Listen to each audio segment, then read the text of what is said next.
communication is the exchange of data between two devices via sound from a transmission medium. Data communication refers to the sharing virtual message. For me, data communication is to sharing the message to other person. It's like email, messenger.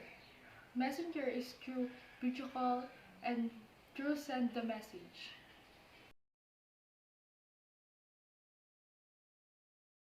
Data. It refers to information presented in whatever form is agreed upon by the parties creating and using the data. The three fundamental characteristics of data communication is one is delivery. Delivery is the system must deliver data to the correct destination.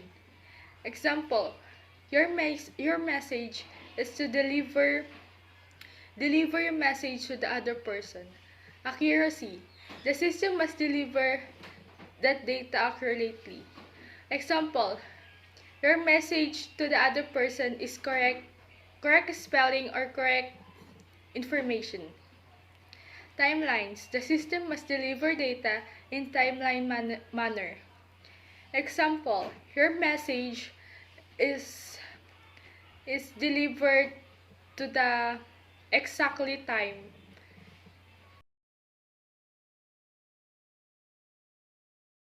We have 5 components of data communication. 1. Message is the information data to be communicated. Example, this is used to communicate each other.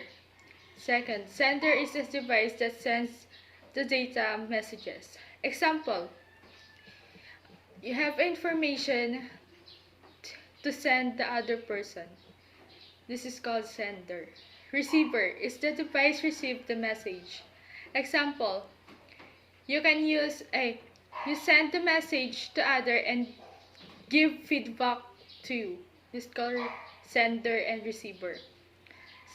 And fourth, medium is a physical path by which a message travels from sender to receiver. Next, medium is a physical path by which a message travels from sender to receiver. Example, your telephone. We need to use a voice to create a communicate to each other. Protocol. It is a set of governs data communication.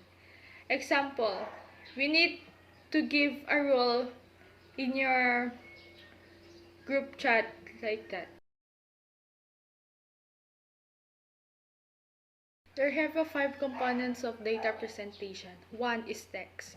Example, syllables, numbers.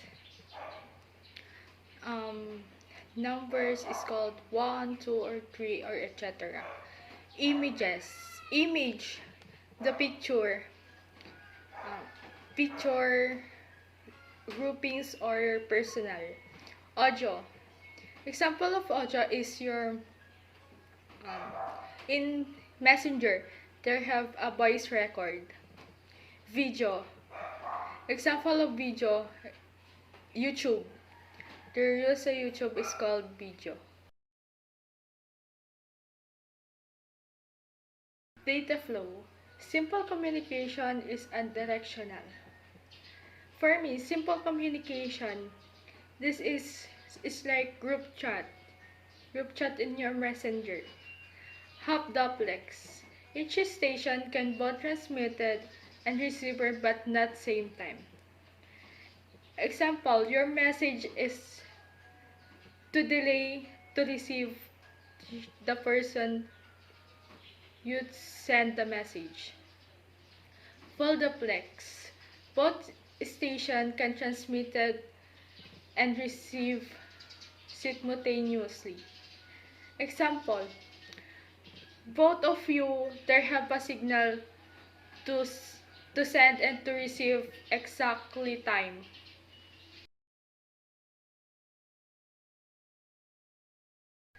Network criteria. First, performance. It can be measured in many ways. There have 2 kinds of performance. First, transit time. It is amount of time required for a message to travel from one device to another. Response time. It is a elapsed time between an inquiry and response. Second, reliability. Reliability, it's called, example, your license. They have a duplicate for you and the computer. Third, security. Security. In your account, they have a kind of security that alam mong ikaw lang ang nakakaalam.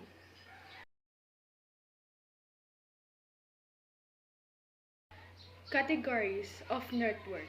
Network is categories with the factors. There have four kinds of categories of networks. First, size, ownership, distance of covers, and physical architecture.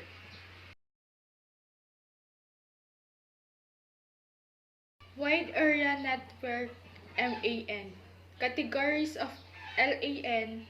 The size of LAN is building of campus. Ownership.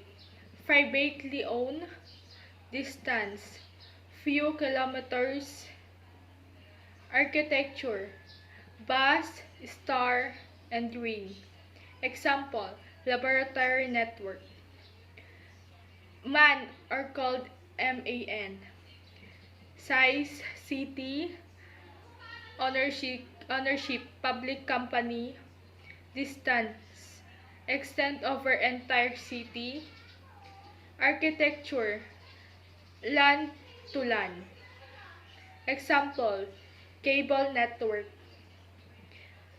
1 or WAN, globe, size globe, ownership, private company, distance, extend over entire globe, man-to-man, internet.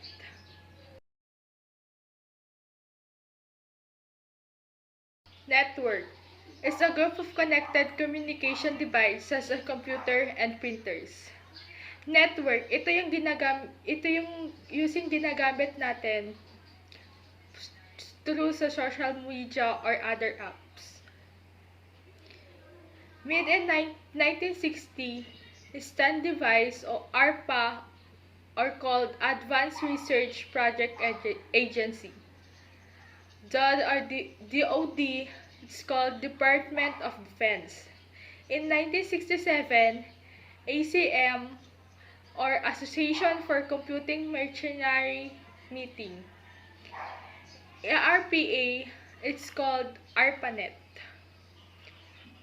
IMP is called Interface Message Process. In 1969, ARPANET reality. They have four nodes. First, the University of California, Los Angeles, are called UCLA. UCSB is called University of California in Santa Barbara. The Stanford Research Institute, University of Utah. NCP are called Network Control Protocol. In 1972, Vint Kerr and Bob Kahn, Alternating Project Transmission Control Protocol, also called TCP.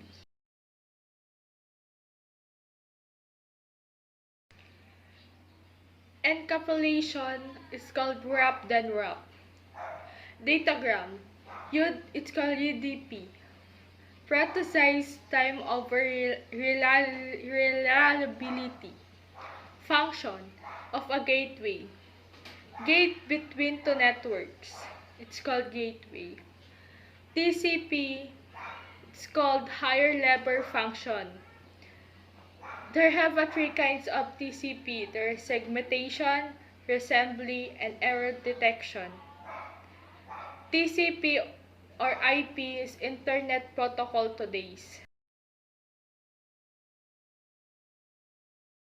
A physical topology refers to the way in which network is laid out physical. Categories: mesh, communication is point. A bus, signal are shared with the backbone cable. Star, signal are passing through the central device. Ring, signals are circulates with the network. Topology. Mesh. Advantage of mesh is point-to-point link, robust, privacy or security. The disadvantage of mesh is expensive in cable and 1-to-0 connection. Sheer bulk or wiring. Feature and -1 in connection.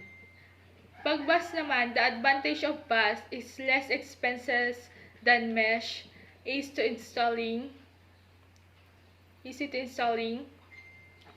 Disadvantage: difficult reconnection, difficult to add station, limited number of station, and features is backbone cable. Star. The advantage of Star is point-to-point link, robust, less expenses than mesh. Disadvantage of Star is using central device, and feature is hub. Ring. The advantage of ring is point-to-point to both side only. Easy to install and configure. And the disadvantage is unidirectional traffic of signal, and feature is repeating.